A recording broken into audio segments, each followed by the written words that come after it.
आज की इस वीडियो में बात करेंगे BA 6 सेमेस्टर के सोशियोलॉजी यानी कि समाजशास्त्र के फर्स्ट पेपर के MCQ टाइप के most important question and answer के बारे में। तो वीडियो बहुत ही महत्वपूर्ण है, तो इसलिए वीडियो को कंप्लीट जरूर देखिएगा। और आज की ये वीडियो उन सभी स्टूडेंट के लिए मोस्ट इंपॉर्टेंट होने वाली जिन जिन भी यूनिवर्सिटी में जो परीक्षाएं हैं वो MCQ बेस पे होने वाली, यानी कि ऑब्जेक्टिव क्वेश्चन आने वाले, और मेजर माइनर दोनों स्टूडेंट के लिए महत्वपूर्ण है। तो चलिए वीडियो को शुरू करते हैं। चलिए, तो आज की इस वीडियो का सबसे पहला प्रश्न है, ये है कि भारतीय समाजशास्त्र का जनक माना जाता है, यानी कि भारतीय समाजशास्त्र का जो फादर है, पिता है, वो किसको कहा जाता है। तो यहाँ पर आपको बहुत सारे ऑप्शन दिए गए हैं, जिनमें जो आपको सही होगा उसे आपको उत्तर बताना होता है। तो जिन स्टूडेंट को राइट आंसर मालूम, बेशक कमेंट सेक्शन में आप लोग बता सकते हैं। तो इस प्रश्न का सही उत्तर आप सभी को मालूम हो गया है, ठीक है, कि सही उत्तर इसका क्या हो जाएगा, ए नंबर, ठीक है, गोविंद सदाशिव घुर्रे, ठीक है, फादर ऑफ सोशियोलॉजी हैं, यानी कि इंडियन सोशियोलॉजी के फादर हैं। ध्यान रखेंगे, गोविंद सदाशिव घुर्रे। और अगला प्रश्न है कि गोविंद सदाशिव घुर्रे का जन्म कब हुआ था, मतलब कि किस सन में हुआ था। तो यहाँ पर बहुत सारे ऑप्शन दिए गए, इसका सही उत्तर हो जाएगा ऑप्शन नंबर ए, ठीक है, 12 दिसंबर 1893 ईस्वी को गोविंद सदाशिव घुर्रे का जन्म हुआ था। बहुत ही महत्वपूर्ण प्रश्न है। अगला प्रश्न है कि बम्बई में समाजशास्त्र किसके नेतृत्व में विकसित हुआ, यानी कि बम्बई जो शहर है उसमें समाजशास्त्र की जो शुरुआत है, विकसित है, लोग जाने इसके बारे में, वो किसके नेतृत्व में उसका विकास हुआ, मतलब कि लोग जानने लगे इसके बारे में। तो इस प्रश्न का सही उत्तर हो जाएगा गोविंद सदाशिव घुर्रे के नेतृत्व में इसका जो है वो विकास हुआ और विकसित हुआ, क्या, समाजशास्त्र, कहाँ पर, मुंबई में। अगला प्रश्न है कि बम्बई विश्वविद्यालय में समाजशास्त्र विभाग के अध्यक्ष घुर्रे को कब बनाया गया था, यानी कि आप लोगों ने नाम तो सुना होगा मुंबई यूनिवर्सिटी, ठीक है। तो मुंबई यूनिवर्सिटी में समाजशास्त्र का डिपार्टमेंट जो है उसमें एक मुख्य अध्यक्ष घुर्रे जी को, यानी कि सदाशिव घुर्रे, जो कि इंडियन सोशियोलॉजी के फादर हैं, इनको कब अध्यक्ष बनाया गया था मुंबई विश्वविद्यालय में, यानी कि मुंबई यूनिवर्सिटी में समाजशास्त्र विभाग में। तो सही उत्तर इसका हो जाएगा ऑप्शन नंबर, याद रखेंगे, बहुत ही महत्वपूर्ण प्रश्न है, 1924 में ये नंबर सही उत्तर होगा, याद रखेंगे। अगला प्रश्न है कि भैया बम्बई विश्वविद्यालय में घुर्रे को प्रोफेसर ओमरिटस कब बनाया गया था। तो बनाया गया था इनको सन 1962 में, याद रखेंगे। सही उत्तर क्या हो जाएगा, 1962, यानी कि ए नंबर करेक्ट आंसर होगा। अगला प्रश्न कह रहा कि गोविंद सदाशिव घुर्रे के विद्यार्थी थे, इन ऑप्शनों में से गोविंद सदाशिव घुर्रे के विद्यार्थी कौन थे। तो सही उत्तर इसका हो जाएगा ऑप्शन नंबर उपयुक्त में से सभी, क्योंकि ये सभी थे, श्रीनिवास भी थे, KM कापडिया भी थे और इरावर्ती कर्वे भी थे, इसलिए सही उत्तर हो जाएगा उपयुक्त में से सभी, क्योंकि ये सभी विद्यार्थी थे गोविंद सदाशिव घुर्रे के, यानी कि इंडियन सोशियोलॉजी के जो फादर हैं उनके। अगला प्रश्न है कि गोविंद सदाशिव घुर्रे की रचना कौन सी है इन ऑप्शनों में से, यानी गोविंद सदाशिव घुर्रे जी ने कौन सी रचना रची है, ठीक है, इन ऑप्शनों में से। तो उन्होंने सारी रचनाएं रची हैं, उपयुक्त में से सभी राइट आंसर होगा, क्योंकि उन्होंने caste and race in India, culture and society, Indian सदास, ये सभी इन्होंने रचनाएं रची हैं, इसलिए सही उत्तर इसका हो जाएगा उपरोक्त में से सभी, ठीक है। अगला प्रश्न कह रहा है कि गोविंद सदाशिव द्वारा रचित, ठीक है, भारतनाट्यम एंड इट्स, ठीक है, कॉस्ट्यूम कब प्रकाशित हुई। ये रचना है किसकी, गोविंद सदाशिव जी की, और ये किस सन में प्रकाशित हुई, लोग इसके बारे में जाने, रिलीज हुई किस सन में। तो याद रखेंगे, सही उत्तर इसका हो जाएगा 1958 में। अगला प्रश्न है कि भारतीय संदर्भ में कौन सा कथन सत्य है, भारतीय के संदर्भ यानी कि इंडियन जो लोग हैं उनके संदर्भ में कौन सा एक कथन जो है वो करेक्ट है। तो जो करेक्ट है वो है कि जात व्यवस्था राजनीति में प्रवेश कर रही है, यानी कि इसका साफ साफ मतलब देखा जाए कि जात के नाम पर वोटिंग, जात के नाम पर वोट मांगना और जात के नाम पर वोटिंग करना, ठीक है, ये बहुत बड़ा एक कथन जो है सत्य है। क्योंकि आप सभी को मालूम है कि जितने भी लगभग जो गवर्नमेंट बने, खास करके ये आपको देखने को मिलेगा बिहार में, ठीक है, और भी बहुत सारे प्रदेशों में है, ठीक है, जातिवाद पे राजनीतिक होती है कि हम इस जात के हमको वोट दीजिए, वो काम करता हो या ना करता हो, ठीक है। तो ये बहुत बड़ा सत्य है और कड़वा सच भी है, ठीक है, ए नंबर से उत्तर होगा।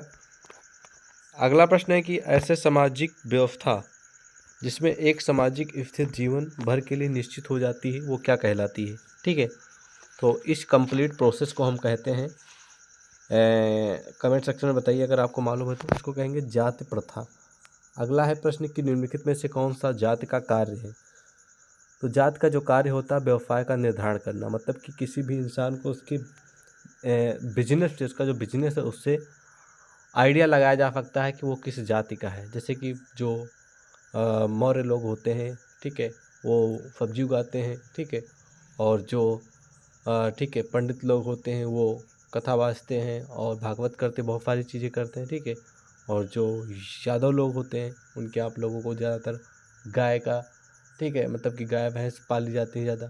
इसी तरह अलग अलग जो जात के लोग हैं उनको अलग अलग के व्यवसाय जो होते हैं उनसे पहचाना जाता है, कुछ जातियों को, हालांकि सभी को नहीं, ठीक है। तो इसका सही उत्तर हो जाएगा व्यवसाय का निर्धारण करना। ओके, और अगर आपको मालूम है तो कमेंट सेक्शन में अपनी राय भी दे सकते हैं। अगला प्रश्न है कि जाति की उत्पत्ति में धार्मिक सिद्धांत के प्रतिपादक कौन है।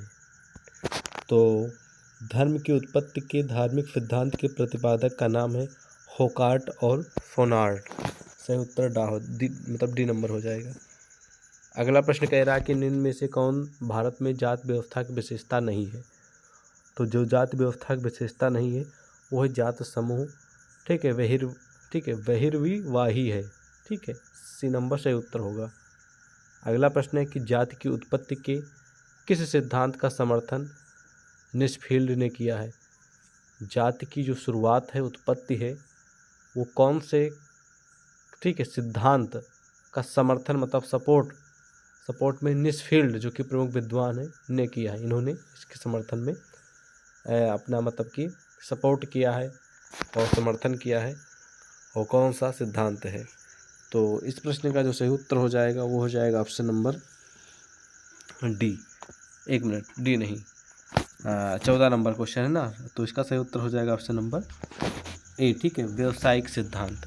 अगला है कि भारत में जाति व्यवस्था की उत्पत्ति के संबंध के सिद्धांत, मतलब भारत में जो जाति व्यवस्था है उसकी उत्पत्ति के संबंध के सिद्धांत कौन है। तो राजनीतिक सिद्धांत भी है, प्रजातीय सिद्धांत भी है, व्यवसायिक सिद्धांत भी है, इसलिए इस प्रश्न का सही उत्तर हो जाएगा उपयुक्त में से सभी। अगला प्रश्न कौन सा है, प्रश्न ये है कि सामाजिक वर्ग एक समुदाय का कोई भाग है। सामाजिक वर्ग एक समुदाय का कोई भाग है जो सामाजिक स्थिति के आधार पर शेष भाग से पृथक किया जा सकता है। ये परिभाषा किसने व्यक्त की है, यानी कि ये परिभाषा किस विद्वान ने दी है। तो उनका नाम है, याद रखेंगे, मैकाइवर एवं पेज, जो कि प्रमुख विद्वान है। बहुत ही महत्वपूर्ण प्रश्न है। अगला प्रश्न कह रहा है कि भैया एक सामाजिक वर्ग की ऐसी व्यक्तियों का योग है, एक सामाजिक वर्ग ऐसे व्यक्तियों का जुड़ाव है, योग है, जिनकी एक दिए हुए समाज में अनिवार्य रूप से समान सामाजिक स्थिति होती है। ये परिभाषा कौन से विद्वान ने दी है। तो ये है आगबर्न ने किसने दी है, आगबर्न ने, जो कि प्रमुख विद्वान है, इन्होंने दी है परिभाषा। महत्वपूर्ण प्रश्न है। अगला प्रश्न है कि वर्ग व्यवस्था की विशेषताएं नहीं है, मतलब कि इनमें से कौन सा जो है वो वर्ग व्यवस्था की जो विशेषता नहीं है, क्वालिटी नहीं, वो है जन्म पर आधारित व्यवस्था। ये व्यवस्था मतलब कि विशेषता नहीं है वर्ग व्यवस्था की। अगला प्रश्न है कि वर्ग व्यवस्था की विशेषताएं हैं। तो वर्ग व्यवस्था की जो विशेषताएं हैं वो है उपरोक्त में से सभी, क्योंकि कम स्थिरता, पृथक संस्कृत, जन्म का महत्व नहीं, ये सभी वर्ग व्यवस्था की विशेषताएं हैं। अगला प्रश्न कह रहा है कि जाति शब्द अंग्रेजी का पर्यायवाची शब्द कास्ट है। अंग्रेजी के कास्ट शब्द का जन्म किस भाषा के शब्द कास्टा से ठीक है हुई है। तो ध्यान रखेंगे इसकी जो शुरुआत है या फिर इसकी जो मतलब कि जन्म है इस शब्द का, वो पुर्तगाली भाषा से माना जाता है। सही उत्तर सी नंबर होगा। अगला है कि कास्टा शब्द का मतलब क्या होता है, अर्थ क्या होता है। तो कास्टा शब्द का मतलब होता है नस्ल, प्रजाति और प्रजातीय भेद, इसलिए सही उत्तर डी हो जाए, क्योंकि ये सभी इसके मतलब अर्थ होते हैं। अगला प्रश्न कह रहा है कि जाति एक बंद वर्ग है, ये किसने कहा है, कौन से विद्वान ने कहा है। तो जाति एक बंद वर्ग है, ये मजूमदार और मदान ने कहा है बात, ए नंबर सही उत्तर होगा। अगला है कि जब एक वर्ग पूर्णतया वंशानुक्रमण पर आधारित होता है तो उसे हम इसे जाति, मतलब कि जब एक वर्ग पूरी तरह वंशानुक्रमण, मतलब कि अपने जो पीढ़ी दर पीढ़ी बाबा, पिताजी, आप पर आधारित होता है तो हमें इसे जाति कहते हैं। तो हम इस प्रोसेस को क्या कहेंगे, जाति कहेंगे। ये परिभाषा किसने दी है, ये परिभाषा किससे संबंधित है? तो सही उत्तर इसका हो जाएगा ऑप्शन नंबर ए, चार्ल्स कूले का है। ठीक है, अगला प्रश्न है कि जब स्थिति पूर्ण रूप से पूर्ण निश्चित हो ताकि मनुष्य बगैर किसी परिवर्तन की आशा में या फिर किसी परिवर्तन की आफा के अपना भाग लेकर उत्पन्न होते हो, तब वर्ग जाति का रूप ले लेता है। तो ये परिभाषा किससे संबंधित है? तो ये परिभाषा जो दी है उनका नाम है मैकाइवर एवं पेज। ए नंबर सही उत्तर होगा। अगला कि धीरेन्द्र नाथ मजूमदार का जन्म कब हुआ था? तो इस प्रश्न का सही उत्तर हो जाएगा ऑप्शन नंबर, बहुत ही महत्वपूर्ण प्रश्न, अगर आपको मालूम है तो कमेंट सेक्शन में अपनी राय जरूर दीजिएगा। 3 जून 1903 ईस्वी को धीरेन्द्र नाथ मजूमदार का जन्म हुआ था। ठीक है, अगला प्रश्न है कि मजूमदार लखनऊ विश्वविद्यालय के अर्थशास्त्र तथा समाजशास्त्र विभाग में प्राध्यापक कब बने थे, किस सन में बने थे लखनऊ यूनिवर्सिटी में? तो 1928 में बने थे, याद रखेंगे। अगला प्रश्न है कि ethnographic and Coke culture society की स्थापना किसने किया है, मतलब कि कौन से प्रमुख लोगों ने किया है? ठीक है, तो ध्यान रखेंगे, महत्वपूर्ण प्रश्न ये भी है। सही उत्तर हो जाएगा मजूमदार ने किया है, बी नंबर सही उत्तर होगा। अगला प्रश्न है डॉक्टर मजूमदार ने एथनोग्राफिक एंड कोक कल्चर की स्थापना किस सन में की थी? तो उन्होंने की थी 1945 में, ये नंबर सही उत्तर होगा। अगला प्रश्न है कि मजूमदार ने दी ईस्टर्न एंथ्रोपोलॉजिस्ट की प्रकाशन, मतलब कि एक पुस्तक है मजूमदार की जिसका नाम है दी ईस्टर्न एंथ्रोपोलॉजिस्ट, ये कब रिलीज हुई, किस सन में मतलब प्रकाशन हुआ इसका? तो सही उत्तर इसका हो जाएगा 1947। ठीक है, ए नंबर सही उत्तर होगा। और अगला प्रश्न है कि मजूमदार की रचनाएं हैं, तो मजूमदार की कौन सी रचनाएं हैं इन ऑप्शनों में से आपको बताना है। तो इस प्रश्न का जो सही उत्तर हो जाएगा ऑप्शन नंबर उपरोक्त में से सभी, क्योंकि ये सभी उनकी रचनाएं हैं मजूमदार की, याद रखेंगे। अगला प्रश्न है कि मजूमदार द्वारा रचित पुस्तक भारतीय संस्कृत के उत्पादन का प्रकाशन, मतलब कि मजूमदार जी जो हैं इनके द्वारा रची गई पुस्तक भारतीय संस्कृत के उपादान का जो रिलीज है या फिर प्रकाशन है वो किस सन में हुआ था? तो ये हुआ था, याद रखेंगे, किस सन में हुआ था? 1948 में हुआ था। सही उत्तर ए नंबर होगा। अगला प्रश्न है कि पानियान तथा इरूला जनजातियां किस राज्य में निवास करती हैं? तो इस प्रश्न का जो सही उत्तर होगा वो हो जाएगा ऑप्शन नंबर सी, केरल में, केरल प्रदेश में पनियान तथा इरूला जनजातियां निवास करती हैं। अगला है कि दफला तथा सिंगपो जनजातियां किस प्रदेश में पाई जाती हैं? तो ध्यान रखेंगे ये अरुणाचल प्रदेश में पाई जाती हैं। अगला है कि लेप्चा तथा भूटिया जनजातियां का निवास क्षेत्र कहाँ है, यानी किस प्रदेश में ज़्यादा पाई जाती हैं? तो 34 नंबर का सही उत्तर हो जाएगा सिक्किम में, ए नंबर सही उत्तर होगा। अगला कि आदिवासी समूह सहारिया काशबंद किस राज्य से है? तो सही उत्तर हो जाएगा ऑप्शन नंबर सी, राजस्थान से है। अगला है कि निम्नलिखित में से कौन सी एक राजस्थान की जनजाति नहीं है?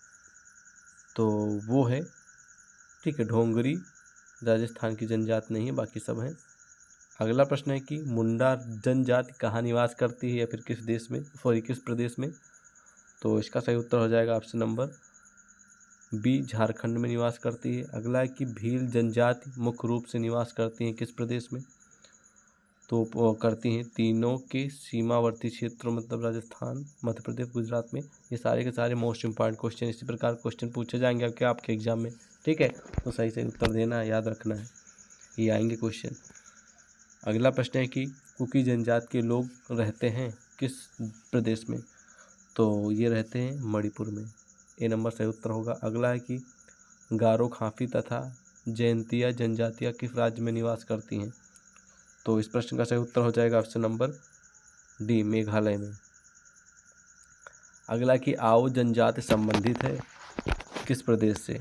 तो आओ जनजाति जो संबंधित है, याद रखेंगे, बहुत ही महत्वपूर्ण प्रश्न है, ये असम से संबंधित है। किससे? असम से।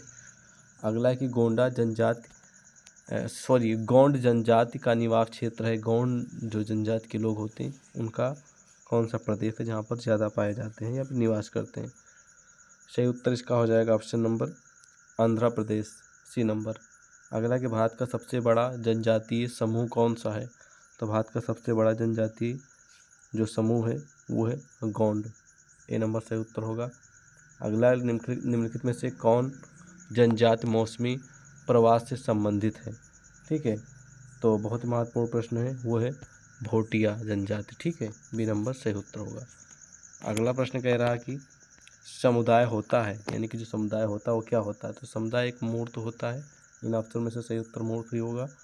अगला है कि लघु समुदाय की अवधारणा किसकी है? लघु समुदाय की अवधारणा जो है वो किसकी है? कौन से विद्वान की? इन ऑप्शन में से तो ये जो है वो है रॉबर्ट रेडफील्ड की। रॉबर्ट रेडफील्ड की सही उत्तर इसका हो जाएगा ऑप्शन नंबर सी। अगला कि कम्युनिटी शब्द किस भाषा के दो शब्दों से मिलकर बना है? याद रखेंगे, सही उत्तर इसका हो जाएगा लैटिन भाषा से मिलकर बना है, ए नंबर सही उत्तर होगा। अगला क्वेश्चन कह रहा कि सामुदायिक भावना को समुदाय का आधार किसने बताया है? कौन से विद्वान ने? तो बताया है, उनका नाम है मैकाइवर एवं पेज, ये प्रमुख विद्वान है, इन्होंने ही बताया है। अगला है कि एकीकरण की प्रक्रिया किन कारकों पर निर्भर है? मतलब कि एकीकरण की जो प्रक्रिया है किन कारकों पर निर्भर है? तो वो जो निर्भर है वो है समूह का आकार पे भी, समरूपता पर भी, शारीरिक गतिशीलता पे भी, इसलिए सही उत्तर इसका हो जाएगा उपरोक्त में से सभी। ठीक है, तो इस प्रकार के क्वेश्चन आपकी परीक्षा में पूछे जाएंगे जब आप एग्जाम देने जाएंगे। तो आज की इस वीडियो में करीब मैंने 50 क्वेश्चन एंड उसके आंसर बताए। काफ़ी हेल्पफुल क्वेश्चन है और ये जो सारे के सारे क्वेश्चन हैं ये फर्स्ट यूनिट के हैं और आने वाले दिनों हम सेकेंड, फोर्थ, इसी तरह सारे 8 यूनिट से जो क्वेश्चन पूछे जाते हैं वो सब पढ़ाएंगे और लगभग क्वेश्चन यहीं से सब पूछे जाएंगे। बस आपके एग्ज़ाम की तैयारी जारी रहनी चाहिए। बाकी आपका अपना ही चैनल सक्सेस टू है तो सब्सक्राइब कर लीजिएगा। मिलते हैं एक और नई वीडियो में। जय हिंद।